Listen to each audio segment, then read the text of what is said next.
Bayangkan sebuah desa kecil yang awalnya hina dan mengejek nama Yesus, tiba-tiba dilanda bencana kebakaran misterius tanpa sebab di malam hari. Desa Arana berubah menjadi medan pertempuran antara kegelapan dan cahaya iman. Bayangan-bayangan gelap menyelinap, membawa ketakutan dan keraguan di hati warga. Namun, di tengah kegelapan itu, muncul harapan melalui doa, pengampunan, dan persatuan yang menguatkan. Apakah desa Arana mampu bangkit dari kehancuran dan menemukan kembali cahaya? Ikuti kisah penuh misteri, pergulatan rohani, dan kebangkitan iman yang akan menggugah jiwa dan membuka mata tentang kekuatan doa dan kasih sejati. Desa Arana terletak di sebuah lembah sunyi yang dikelilingi oleh hutan lebat dan gunung-gunung tinggi. Dahulu, desa ini dikenal sebagai tempat penuh berkah, di mana setiap langkah dihiasi dengan doa dan pujian kepada Tuhan. Gereja tua berdiri kokoh di tengah desa. Loncengnya berdentang tiap pagi sebagai tanda dimulainya aktivitas dengan penyertaan ilahi. Masyarakat hidup dalam harmoni. Anak-anak belajar membaca melalui Alkitab, dan perayaan Natal serta Paskah menjadi acara yang ditunggu-tunggu oleh seluruh warga. Namun seiring berjalannya waktu, semuanya mulai berubah. Generasi muda mulai mempertanyakan iman leluhur mereka. Mereka menganggap ajaran agama sebagai dongeng lama yang tak lagi sesuai dengan zaman. Lambat laun, semangat rohani menghilang, digantikan oleh apatisme dan kesombongan terhadap hal-hal duniawi. Perubahan itu semakin nyata ketika para pemuda desa mulai mengakses internet dan terpengaruh budaya kota. Mereka mulai memperolok ajaran lama, menyebutnya sebagai warisan yang menghambat kemajuan. Diskusi rohani berubah menjadi lelucon, dan ajaran tentang kasih serta pengorbanan digantikan dengan ego dan kesenangan pribadi. Gereja menjadi sepi, bahkan pada hari Minggu. Bangku-bangku yang dahulu penuh kini dipenuhi debu. Di antara semua itu, hanya Pak Elias, pendeta tua yang setia, yang masih bertahan. Dengan jubahnya yang lusuh dan wajah yang teduh, ia berjalan dari rumah ke rumah, menebar salam dan pengingat akan Tuhan yang mereka tinggalkan. Namun warga mencibirnya, menyebutnya penjaga masa lalu, dan menganggapnya terlalu terikat pada sesuatu yang sudah mati. Pak Hartono, kepala desa yang baru, mempercepat keruntuhan spiritual itu. Dendam lamanya terhadap gereja dan masa lalunya yang telah membuatnya secara perlahan menyingkirkan simbol-simbol keagamaan dari ruang publik. Ia melarang lonceng gereja dibunyikan, menyuruh mencopot salib dari gedung balai, bahkan mengganti nama jalan salib, menjadi Jalan Kemajuan. Dengan alasan netralitas dan modernisasi, ia membungkam semua aktivitas rohani. Orang-orang mengikuti, bukan karena setuju, tetapi karena takut dianggap kolot atau tidak maju. Dalam waktu beberapa tahun saja, desa Arana menjadi tempat di mana nama Yesus disebut bukan untuk disembah, tetapi untuk dihina. Gereja tua itu, bangunan yang dulunya merupakan pusat kehidupan spiritual, kini nyaris runtuh. Dindingnya ditumbuhi lumut, jendelanya pecah, dan atapnya bocor di banyak tempat. Burung gagak sering bertengger di atas salib miring yang nyaris jatuh. Tak ada lagi jemaat yang datang membersihkan bangku, menyalakan lilin, atau membaca firman. Namun Pak Elias tetap datang setiap hari, membuka pintu kayu yang berat itu, menyapu lantai, dan duduk berdoa di altar. Ia tahu, Tuhan belum pergi dari tempat itu. Ia percaya, walaupun seluruh dunia meninggalkan iman, Tuhan tetap setia. Doanya lirih, tetapi tulus, Tuhan, ampunilah mereka, sebab mereka tidak tahu apa yang mereka perbuat. Nama Yesus menjadi bahan ejekan yang biasa terdengar di warung kopi dan pesta malam. Para pemuda mabuk menyebutnya sebagai Tuhan dongeng, dan bahkan mulai membuat pertunjukan satir tentang kisah Alkitab. Dalam salah satu pertunjukan itu, mereka membuat lelucon tentang penyaliban, menirukan Yesus di kayu salib sambil tertawa-tawa di atas panggung. Penonton bertepuk tangan dan tertawa puas. Anak-anak kecil menyaksikan dan meniru, bahkan memparodikan doa Bapa Kami di jalanan. Mereka tak tahu bahwa yang mereka olok adalah sesuatu yang kudus. Namun tak ada yang menegur, karena seluruh desa sudah terbiasa dengan itu, dan menganggapnya hiburan. Suatu hari, Pak Elias mencoba berbicara dalam pertemuan warga. Ia berdiri dengan gemetar, memohon agar mereka menghentikan penghinaan terhadap Tuhan. Suaranya lirih namun penuh kepedihan. Namun bukannya didengar, ia malah ditertawakan. Seorang pemuda merekam pidatonya dan mengunggahnya ke media sosial. Video itu diberi judul, Pendeta Ngaco di Desa Progresif. Warga tertawa melihat rekaman itu di ponsel mereka. Tak ada rasa hormat tersisa. Setelah kejadian itu, Pak Elias memilih diam. Ia mengunci diri di gereja tua, hanya keluar untuk membeli makanan dan kembali berdoa dalam kesunyian. Anak-anak yang dulu diajarkan untuk berdoa sebelum tidur, kini bermain game sampai larut malam. Orang tua tak lagi mengajarkan nilai ketuhanan, melainkan menyuruh anak-anak takut pada polisi, dukun, dan sial. Rohani mereka kosong, tapi mereka tak merasa ada yang hilang. Tidak ada lagi pernikahan suci. Tidak ada pemakaman Kristen. Bahkan baptisan pun dianggap sebagai ritual kuno yang tak perlu. Arana berubah menjadi desa yang sibuk, makmur dari hasil wisata dan perdagangan, tapi kering dari dalam. Kehidupan spiritualnya mati, namun tak ada yang merasa kehilangan. Sesekali, pengunjung dari luar merasa tidak nyaman ketika melintasi desa. Beberapa mengatakan mereka merasakan hawa dingin yang tidak masuk akal, seolah ada sesuatu yang menekan dada mereka. Beberapa turis rohani menyebut Arana sebagai desa yang kehilangan cahaya. Tapi karena tak ada hal aneh secara fisik, laporan itu dianggap histeria atau halusinasi. Penduduk tertawa dan berkata, orang kota memang suka drama. Mereka menganggap hidup mereka baik-baik saja. Mereka tak sadar bahwa tidak semua keheningan adalah damai.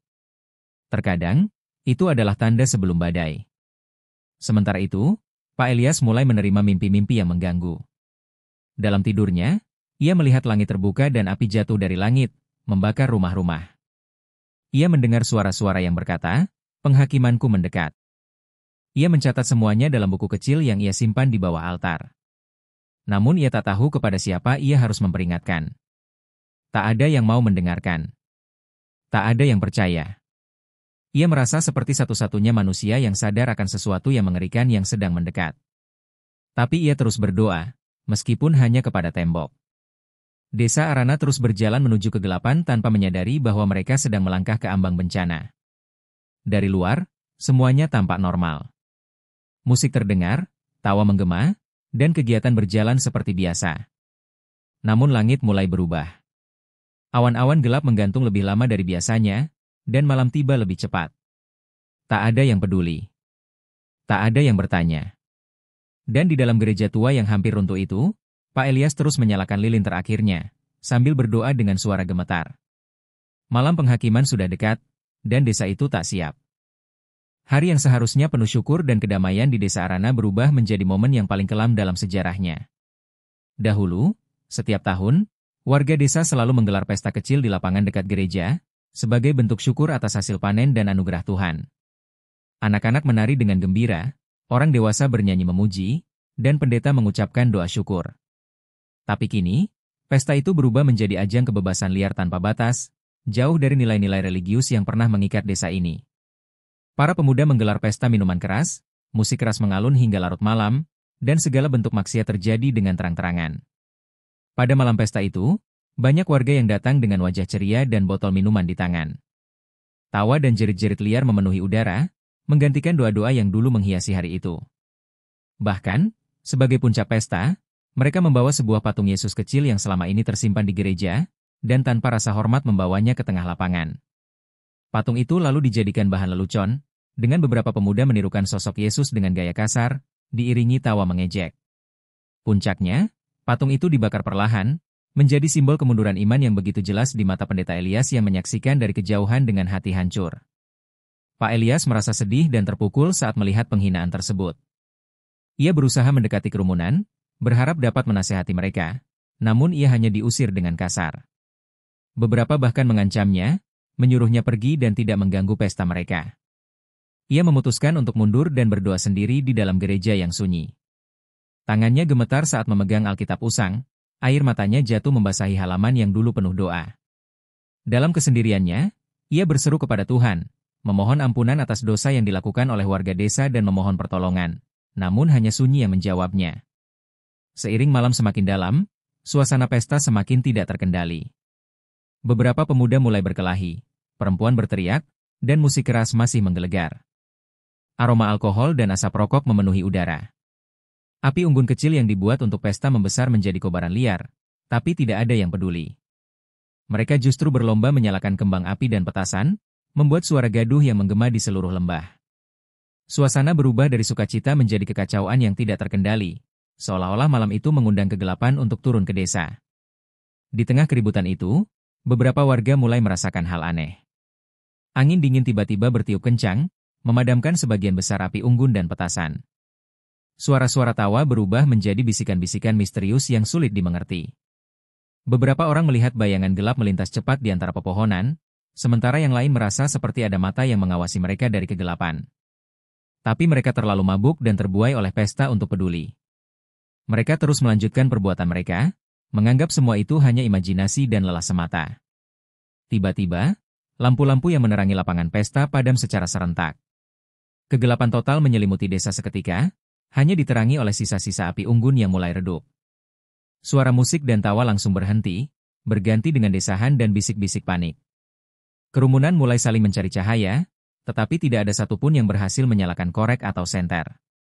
Kegelapan malam terasa pekat dan berat, seolah mengandung energi jahat yang menekan dada mereka. Rasa takut mulai menyebar, meski sebagian masih mencoba menganggapnya sebagai prank atau kejadian teknis biasa. Pak Elias yang berada di dalam gereja mendengar kegaduhan dari luar. Ia membuka pintu gereja perlahan dan melihat langit yang gelap pekat dengan awan berputar-putar aneh di atas desa. Sesuatu yang tidak biasa sedang terjadi. Ia melihat ke arah lapangan, di mana suara panik mulai terdengar dari kejauhan. Ia merasa ada peringatan ilahi yang tak bisa diabaikan. Dengan sisa tenaga dan keberanian, ia memutuskan keluar dan berjalan menuju kerumunan, berharap dapat menenangkan mereka dan mengingatkan akan kesalahan besar yang telah dilakukan. Namun, begitu Pak Elias melangkah keluar, hawa dingin menusuk hingga ke tulang. Udara seperti dipenuhi oleh kepulan asap hitam yang tidak berasal dari api unggun. Warga yang mulai berkerumun di lapangan tampak ketakutan dan bingung, beberapa bahkan berlutut memohon ampun, sementara yang lain justru semakin membangkang dan melawan. Di tengah kekacauan itu, suara gaib berbisik samar, seperti memperingatkan mereka akan konsekuensi penghinaan terhadap yang kudus. Tidak ada yang dapat memahami kata-kata itu, hanya merasakan getaran yang menghantui hati mereka. Di saat yang sama, dari balik pepohonan, sosok bayangan terang muncul berdiri di atas reruntuhan patung Yesus yang terbakar. Cahaya itu berpendar lembut namun penuh kekuatan, menembus kegelapan yang pekat. Beberapa warga yang melihatnya terpaku dan merasakan dingin yang menusuk. Mereka tahu bahwa ini bukan hal biasa. Sosok itu berdiri tanpa bergerak, memancarkan aura yang menggetarkan jiwa. Meskipun takut, mereka juga merasa ada harapan yang tersisa, seolah-olah sang terang itu menunggu mereka untuk kembali pada jalan yang benar. Malam itu berakhir dengan kehancuran yang belum diketahui sebabnya. Api unggun dan kembang api yang menyala liar tidak menjadi penyebab utama kekacauan. Kerumunan berantakan dan tersebar ke seluruh desa, sebagian lari ketakutan, sebagian lagi terjatuh dan menangis menyesali perbuatan mereka. Di dalam gereja, Pak Elias masih berdoa, memohon agar Tuhan memberi jalan keluar dan menuntun warga kembali ke jalannya. Tapi ia tahu, malam ini adalah awal dari sesuatu yang lebih besar, sebuah penghakiman yang akan segera datang ke desa Arana, menguji iman dan keberanian mereka. Sejak malam pesta gelap itu, desa Arana berubah menjadi tempat yang syarat dengan ketegangan dan ketakutan. Keesokan harinya, kabar tentang api yang tiba-tiba muncul dan menghanguskan sebagian rumah warga menyebar dengan cepat. Anehnya, api itu muncul tanpa sebab yang jelas. Tidak ada petir, tidak ada api unggun yang membesar, dan tidak ada yang melihat percikan api berasal dari mana. Api itu muncul seolah dari udara dan melalap bangunan tua di ujung desa. Asap pekat membumbung tinggi, mengaburkan langit pagi dan membuat warga terperangah serta ketakutan. Penduduk berlarian menyelamatkan barang-barang berharga dan mencoba memadamkan api dengan alat seadanya. Namun, air yang mereka siram tampaknya sia-sia karena api terus membakar dengan ganas, bergerak cepat dan tidak memedulikan tiupan angin atau upaya pemadaman. Banyak yang mulai bertanya-tanya apakah kejadian ini merupakan hukuman ilahi, konsekuensi dari penghinaan terhadap nama Yesus yang terjadi sehari sebelumnya. Namun tidak seorang pun yang berani mengungkapkan pikirannya secara terbuka karena ketakutan akan ejekan warga lain. Pak Elias, meskipun tubuhnya lemah karena usia dan penyakit, tak henti-hentinya berkeliling desa untuk menenangkan warga. Ia mengingatkan mereka untuk kembali kepada Tuhan dan berdoa memohon ampunan. Namun, hatinya sendiri dipenuhi kecemasan. Ia percaya bahwa api ini bukan kebakaran biasa. Ada kekuatan supranatural yang bekerja, dan desa ini sedang dalam bahaya besar yang tidak bisa mereka hindari. Ia berdoa di reruntuhan gereja, memohon agar Tuhan memberinya petunjuk dan kekuatan untuk menghadapi ujian yang akan datang. Ketika api mulai mereda, warga mulai menghitung kerugian. Rumah-rumah yang terbakar adalah milik keluarga yang selama ini vokal dalam mengejek iman dan menghina nama Yesus. Beberapa bangunan yang dulunya menjadi pusat hiburan liar kini hanya tersisa abu dan puing. Tapi yang membuat warga semakin takut adalah munculnya bau hangus yang menyengat tidak hanya di lokasi kebakaran, tetapi merata di seluruh sudut desa, bahkan di dalam rumah-rumah yang jauh dari tempat kejadian. Bau itu seolah-olah membawa pesan yang tidak bisa diabaikan.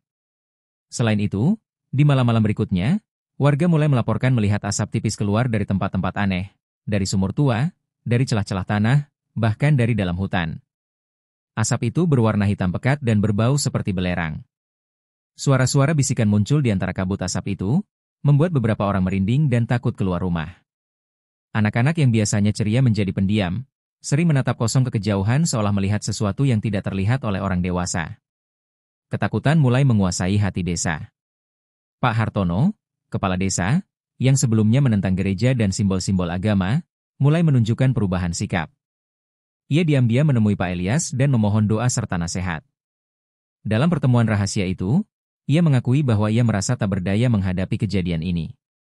Namun, rasa malu dan gengsi masih menghalangi dirinya untuk mengumumkan perubahan hatinya kepada warga desa. Pak Elias menyambut baik langkah ini dan berdoa bersama kepala desa, berharap agar kesadaran akan iman kembali tumbuh di hati mereka. Kendati demikian, ketegangan di desa tetap tinggi. Setiap malam, warga berkumpul di rumah masing-masing dengan jendela tertutup rapat, membicarakan peristiwa-peristiwa aneh yang mereka alami. Beberapa orang mengaku melihat sosok bayangan hitam berjalan di antara pepohonan saat malam tiba. Ada yang mengatakan mendengar suara nyanyian aneh yang menggema di angin malam, penuh duka dan amarah. Ketakutan mulai membentuk tembok pembatas antara warga satu dengan yang lain. Mereka tidak lagi saling percaya, dan kecurigaan muncul di mana-mana. Di tengah suasana penuh kecemasan itu, Pak Elias memutuskan untuk mengadakan ibadah doa malam di gereja yang tersisa. Ia mengundang seluruh warga desa, berharap mereka mau datang dan bersatu memohon ampunan dan perlindungan. Meskipun banyak yang ragu, beberapa keluarga mulai menghadiri ibadah tersebut. Di dalam gereja, lilin-lilin dinyalakan dan nyanyian doa menggema lembut di antara dinding-dinding yang retak. Ada harapan kecil yang muncul, bahwa kegelapan ini mungkin bisa dipatahkan oleh iman yang tulus. Namun, harapan itu belum sepenuhnya menyala. Malam setelah ibadah, asap hitam kembali muncul lebih pekat dan menyebar cepat ke seluruh desa. Api kecil muncul lagi di beberapa tempat, kali ini lebih sulit dipadamkan. Warga mulai menyadari bahwa ini bukan sekadar kebakaran biasa atau bencana alam, tapi sesuatu yang jauh lebih menyeramkan. Api dan asap ini seolah-olah ingin menyampaikan pesan yang tidak bisa mereka abaikan, bahwa dosa penghinaan terhadap yang kudus tidak bisa dibiarkan tanpa konsekuensi. Di bawah langit yang kelam dan aroma asap yang membakar, desa Arana kini berdiri di ambang kehancuran. Ketakutan, penyesalan, dan harapan bergumul dalam hati setiap warga. Mereka harus memilih, kembali kepada Tuhan dan mengakui kesalahan mereka, atau terus berjalan dalam kegelapan yang mengancam akan menelan mereka sepenuhnya. Sementara itu, dari balik bayang-bayang, sesuatu yang jauh lebih mengerikan mulai mengawasi, menunggu saat yang tepat untuk turun tangan. Setelah kejadian kebakaran yang misterius, suasana di desa Arana semakin mencekam dan penuh dengan rasa takut yang tak terjelaskan. Malam-malam menjadi waktu paling menakutkan bagi para penduduk karena selain api dan asap hitam yang terus muncul, kini ada bisikan-bisikan aneh yang terdengar di kegelapan. Bisikan itu tidak berasal dari satu orang, tapi seolah memenuhi seluruh udara, membisikkan kata-kata yang tidak dimengerti namun membuat hati berdetak kencang. Anak-anak yang sebelumnya ceria mulai takut tidur sendiri dan memeluk erat orang tua mereka, sementara orang dewasa berusaha keras mengabaikan suara-suara itu demi mempertahankan kewarasan. Pak Elias yang sudah mulai lelah secara fisik dan mental, berusaha mencari makna dari bisikan-bisikan tersebut. Ia menghabiskan malam dengan membaca kitab suci dan menuliskan apa yang didengarnya dalam doa-doanya. Ia merasa seolah Tuhan sedang berbicara melalui kegelapan, memperingatkan bahwa bencana yang datang bukan hanya berupa api dan asap, tapi juga ujian iman yang sangat berat. Namun, ia juga sadar bahwa hanya sedikit yang mau mendengarkan. Rasa putus asa kadang menyelimuti hatinya, tapi ia berpegang pada harapan kecil bahwa mereka semua masih bisa bertobat. Kepala Desa Hartono yang mulai menunjukkan perubahan sikap juga mulai merasa terguncang oleh kejadian-kejadian aneh tersebut. Ia mulai tertutup dan jarang berbicara di depan umum. Malah, ada bisik-bisik bahwa ia sering terlihat berjalan sendiri di tengah malam, berbicara pada udara kosong dengan wajah cemas. Para tetangga mengamati perubahan sikapnya dengan rasa penasaran dan takut, tidak tahu apakah itu tanda kekuatan gelap yang menguasainya ataukah usaha untuk melawan kegelapan itu dari dalam dirinya sendiri. Desa mulai dipenuhi dengan cerita-cerita mistis yang makin memperdalam ketakutan bersama. Di malam-malam berikutnya, bisikan itu berubah menjadi suara-suara samar yang menyerupai nyanyian atau pujian yang terputus-putus. Suara itu terdengar dari dalam hutan, dari arah gereja tua yang nyaris runtuh, dan dari sumur tua di pinggir desa. Beberapa warga yang penasaran mencoba mendekati sumber suara, tapi mereka selalu berhenti ketakutan sebelum sampai. Yang lain merasa seolah ada sesuatu yang mengawasi langkah mereka, membuat mereka mundur dengan tergesa-gesa. Muncul ketegangan baru yang membatasi keberanian warga, yang sebelumnya sudah tergerus oleh perasaan putus asa. Dalam salah satu malam yang paling gelap, seorang anak kecil bernama Dini tiba-tiba hilang dari rumahnya. Ia terakhir kali terlihat berjalan ke arah gereja setelah mendengar suara nyanyian lembut. Warga desa yang panik segera mengorganisir pencarian, tetapi setelah berjam-jam, Dini tidak ditemukan. Hilangnya Dini menambah ketakutan warga dan semakin memperkuat anggapan bahwa ada kekuatan gaib yang berperan dalam bencana ini. Orang tua mulai menutup rapat pintu dan jendela, dan anak-anak dilarang keluar rumah setelah matahari terbenam. Pak Elias merasa terpanggil untuk mencari Dini. Dengan lilin di tangan dan Alkitab di saku, ia memasuki hutan di tengah malam, berdoa agar Tuhan menuntunnya menemukan anak itu. Suasana hutan yang biasanya damai kini berubah menyeramkan. Setiap langkahnya diiringi bisikan yang semakin keras, seperti ada yang menguji iman dan keberaniannya. Namun ia tetap maju, yakin bahwa kebaikan dan iman harus menang atas kegelapan. Dalam pencariannya, ia menemukan jejak-jejak kecil dan tanda-tanda yang membimbingnya menuju sebuah gua tersembunyi di pinggir hutan. Di dalam gua, Pak Elias menemukan Dini yang tengah duduk diam, tatapannya kosong dan tubuhnya lemah. Di sekelilingnya terdapat simbol-simbol aneh yang dibuat dengan arang dan batu, menggambarkan pertarungan antara terang dan gelap. Anak itu tidak bisa berbicara, namun matanya memancarkan ketakutan yang mendalam. Pak Elias segera membawanya keluar dan berdoa agar jiwa Dini kembali pulih. Peristiwa ini membuat warga desa mulai sedikit membuka hati mereka dan percaya bahwa sesuatu yang lebih besar dari mereka sedang terjadi. Namun, kembalinya Dini tidak mengakhiri bisikan dan suara-suara misterius di desa. Malah, semakin sering suara itu terdengar, dan desas-desus tentang makhluk gaib yang menghuni desa mulai tersebar. Beberapa warga bahkan mengaku melihat sosok-sosok hitam yang bergerak cepat di antara pepohonan atau berdiri di sudut gelap rumah mereka. Rasa takut yang terus membesar membuat hubungan antar warga semakin renggang, dan kepercayaan pada sesama mulai pudar. Desa Arana menjadi tempat di mana ketakutan merajalela lebih dari sebelumnya. Pak Hartono yang semakin tertekan akhirnya memanggil rapat darurat dengan seluruh warga. Dalam rapat itu, ia mengakui kesalahan masa lalunya dan mengajak semua untuk bersatu kembali dan mengembalikan iman kepada Tuhan. Ia juga meminta maaf atas segala perbuatannya yang selama ini merendahkan agama dan penghinaan terhadap nama Yesus. Momen itu menjadi titik balik, meski masih banyak keraguan dan ketakutan yang menguasai hati warga. Mereka sadar bahwa hanya dengan persatuan dan iman kuat mereka bisa menghadapi kegelapan yang mengancam. Malam itu, setelah rapat, warga bersama-sama berkumpul di gereja tua yang meskipun rapuh masih berdiri sebagai simbol harapan. Dengan suara yang bergetar tapi penuh tekad, mereka menyanyikan lagu-lagu pujian dan berdoa memohon perlindungan dari Tuhan. Pak Elias memimpin doa, dan air mata mengalir dari banyak wajah yang lama tertutup kebencian dan ketidakpedulian. Kegelapan malam tetap ada, namun cahaya kecil di hati mereka mulai menyala kembali. Malam itu menjadi saksi bahwa meskipun bisikan dan kegelapan terus mengintai, iman dan harapan masih bisa menjadi benteng yang kuat. Setelah malam doa bersama di gereja tua, suasana di desa Arana tampak sedikit lebih tenang, namun ketenangan itu hanya semu. Malam-malam berikutnya, bayangan-bayangan gelap mulai muncul semakin sering di sudut-sudut desa. Mereka bukan lagi sekadar ilusi atau permainan cahaya dari api unggun yang redup, melainkan bentuk nyata yang bergerak perlahan dan diam-diam menyelinap di antara rumah-rumah warga. Beberapa penduduk yang berani keluar malam mengaku melihat sosok-sosok hitam dengan mata merah menyala yang mengintai dari balik pepohonan dan dinding rumah. Ketakutan mulai berubah menjadi paranoia. Warga menjadi waspada dan berhati-hati terhadap setiap suara dan gerakan yang tak biasa. Mereka memasang pagar-pagar kayu dan menyalakan lilin di setiap sudut rumah, berharap bisa mengusir kegelapan yang mengintai. Namun, bayangan itu tampaknya tidak terganggu oleh cahaya lilin dan terus bergerak tanpa suara. Bahkan beberapa penduduk melaporkan barang-barang mereka berpindah tempat sendiri, dan suara langkah kaki di lantai kosong saat malam hari. Kejadian-kejadian ini menambah ketegangan yang sudah mencekam. Pak Elias yang menyaksikan perubahan ini merasa semakin berat hati. Ia tahu bahwa perjuangan mereka belum berakhir, bahkan mungkin baru saja dimulai. Ia berusaha menguatkan warga dengan mengajarkan doa-doa perlindungan dan mengingatkan mereka akan kuasa Tuhan atas kegelapan. Namun, beberapa warga mulai kehilangan kepercayaan. Mereka bertanya-tanya, mengapa setelah berdoa dan bertobat, kegelapan masih terus mengepung desa mereka? Keraguan mulai tumbuh, dan dengan itu, rasa putus asa ikut menggerogoti. Di tengah kekacauan ini, muncul seorang pendatang baru, seorang lelaki tua bernama Pak Surya, yang datang dari desa tetangga. Ia mengaku memiliki pengetahuan tentang hal-hal gaib dan ingin membantu desa Arana menghadapi masalah yang mereka alami. Pak Surya membawa sebuah kitab kuno dan beberapa benda pusaka yang katanya bisa menangkal roh-roh jahat. Meskipun ada keraguan dari beberapa warga, banyak yang merasa lega dan menerima kehadirannya sebagai harapan baru. Pak Elias pun membuka pintu hatinya untuk bekerja sama dengan Pak Surya. Pak Surya segera memimpin sebuah ritual pengusiran roh jahat di lapangan tengah desa. Warga berkumpul dengan harapan besar, menyaksikan setiap langkah dan doa yang dilantunkan. Api unggun dinyalakan, dan asap harum dari dupa menyebar ke udara.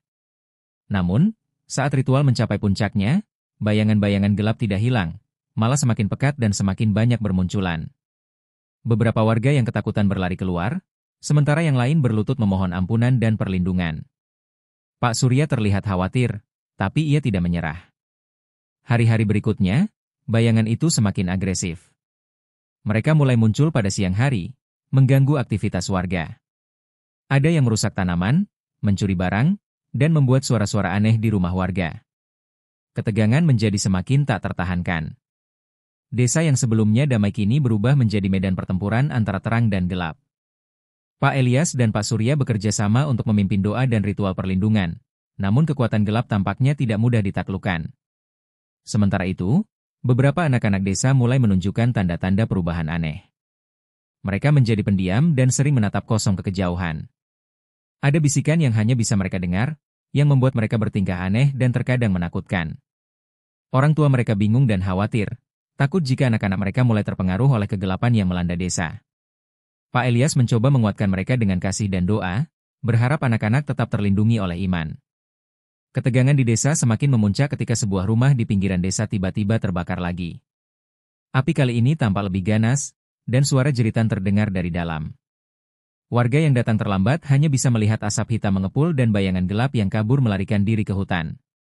Kejadian itu menjadi peringatan keras bahwa kegelapan semakin mendekat dan tidak bisa dianggap remeh. Rasa takut kini sudah berubah menjadi keputusasaan yang mengancam memecah belah warga. Di tengah krisis itu, Pak Elias mengajak warga untuk mengadakan puasa dan doa bersama selama 3 hari. Ia percaya bahwa hanya dengan pengorbanan dan iman yang sungguh-sungguh, desa bisa selamat dari ancaman gelap. Warga mulai merapatkan barisan, menekan keraguan dan ketakutan. Dalam doa yang dipimpin Pak Elias, mereka menyerahkan semua pada kuasa Tuhan, memohon pertolongan agar cahaya iman bisa mengusir kegelapan yang terus menyelinap.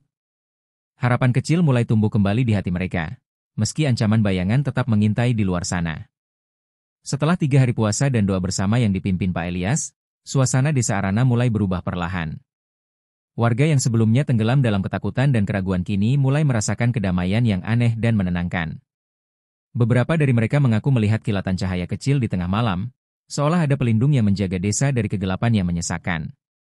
Meski bayangan gelap masih mengintai, cahaya itu memberi mereka kekuatan baru untuk bertahan dan berjuang.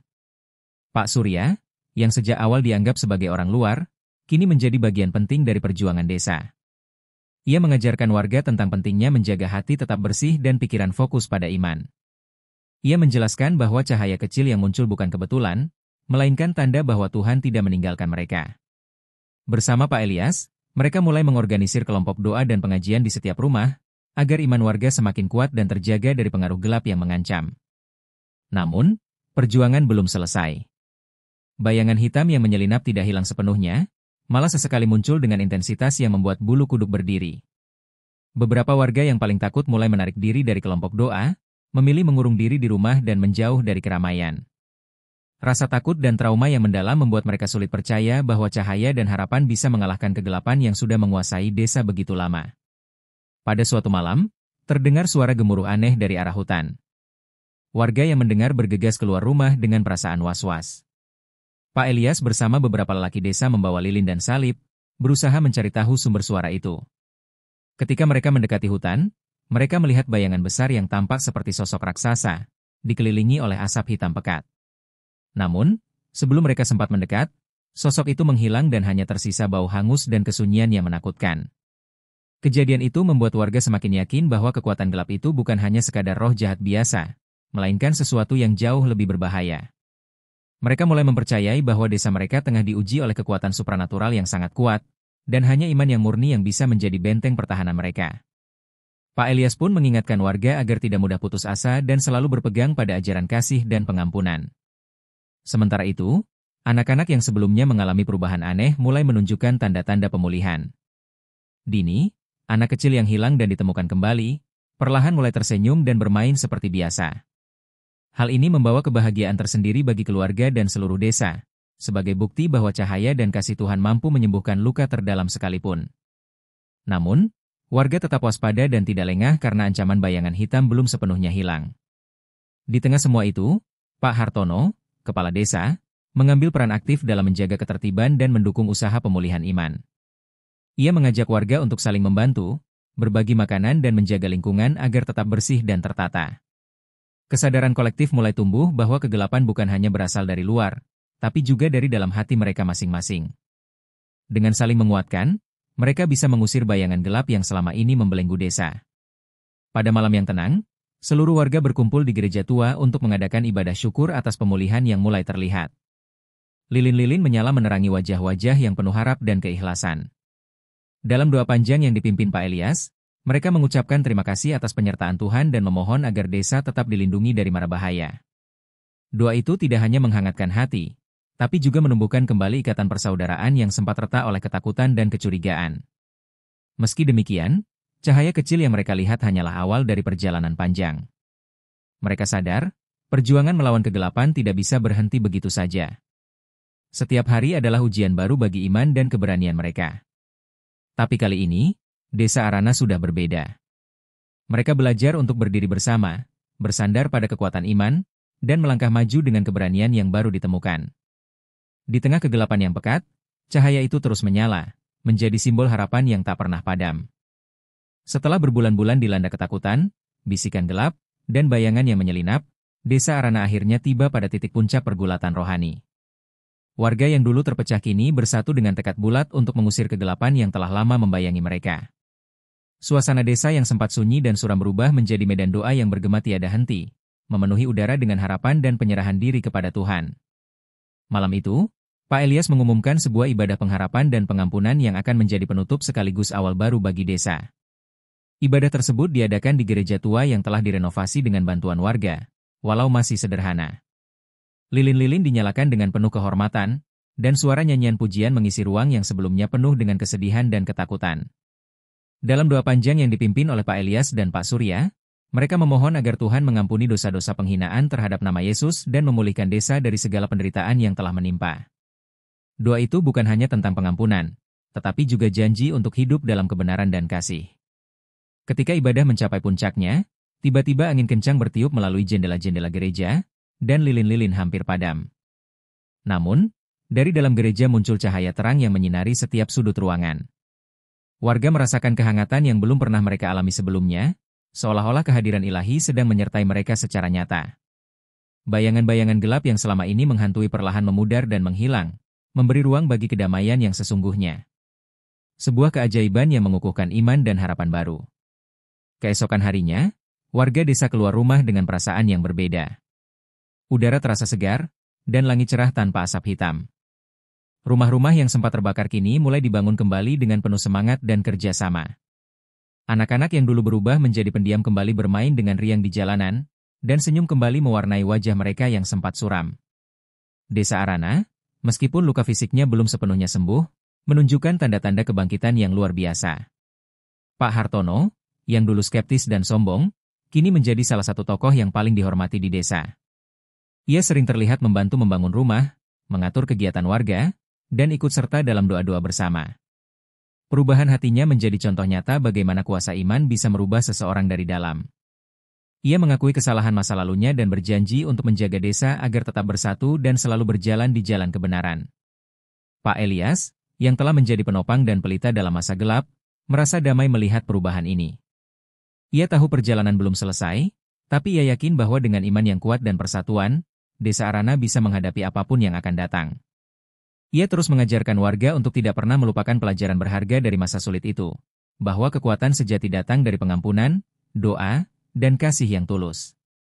Sementara itu, Pak Surya memutuskan untuk tinggal lebih lama di desa, mengajar warga tentang cara menjaga iman dan perlindungan rohani agar kegelapan tidak pernah kembali. Ia juga membantu mencatat kisah perjuangan mereka sebagai peringatan bagi generasi yang akan datang. Desa Arana tidak lagi menjadi tempat yang hina karena penghinaan terhadap nama Yesus, melainkan simbol kebangkitan dan keajaiban yang berasal dari iman dan ketulusan hati.